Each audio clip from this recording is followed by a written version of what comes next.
People in the gambling industry will be watching California this November. Our state has competing ballot initiatives that would legalize some forms of sports betting. Both mention homelessness and how the legislation would help or hurt the issue in California. So last night, we fact-checked the TV ads running for and against Proposition 27. And tonight, KCRA 3 Investigates Brittany Johnson is here to get the facts on what the other sports betting measure, Proposition 26, would actually do. Ty, the coalition in support of Prop 26 says it will generate tens of millions of dollars for schools, wildfire prevention, and other state priorities. The No coalition says Prop 26 would result in lost jobs and money for the local economy. As it's written, Proposition 26 would allow federally recognized Native American tribes to operate roulette, dice games, and sports wagering on tribal lands. Two professors help us get the facts on the claims for this initiative. On the table for California's midterm elections, Proposition 26. The measure would allow in-person sports betting exclusively at tribal casinos and 4 horse racetracks in the Golden State. To get the facts on the yes on 26 and no on 26 claims, we went to Professor of Law Mary Beth Moylan and Assistant Professor of Politics Isaac Hale. Let's start with no on 26. The coalition claims Prop 26 exploits the Private Attorney General's Act, or PAGA, established to protect workers. Now, Prop 26 would allow gaming tribes to sue other gambling organizations over potential legal violations. And this could include card rooms if they are accused of violating gambling laws.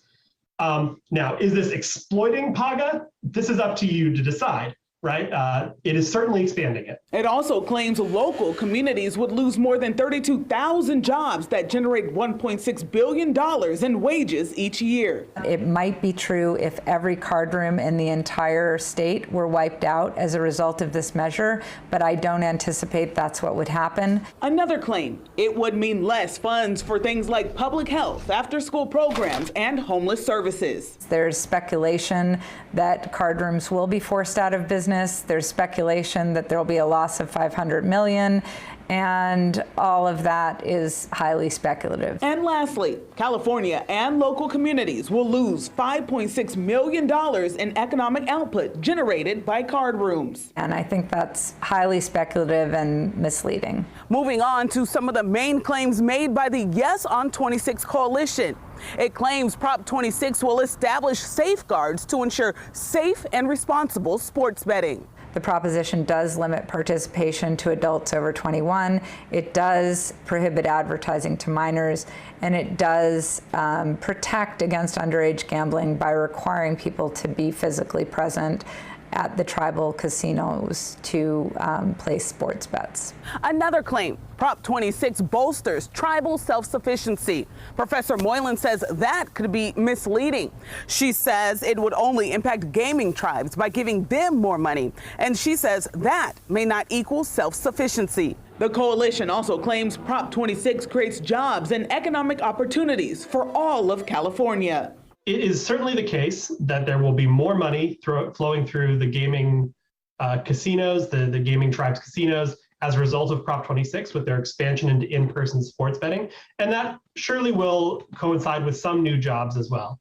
Now, whether this is a net economic benefit for all Californians, given the costs, especially to vulnerable populations of gambling and sports betting, that's to be seen. Last claim to fact check. Prop 26 generates tens of millions of dollars to support state priorities. But that's going to have to come through individual compacts made between the tribes and state and local governments. And so it's really hard to predict that based on just the proposition alone.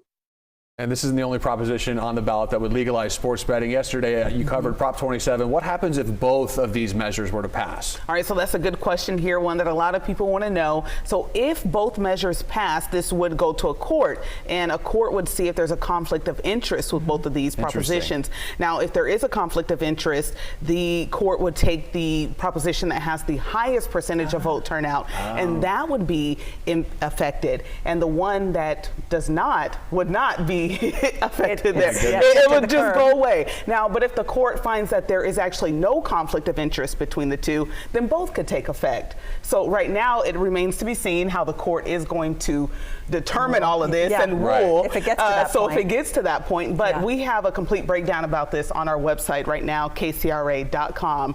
So you can go check that out and read that for yourself there.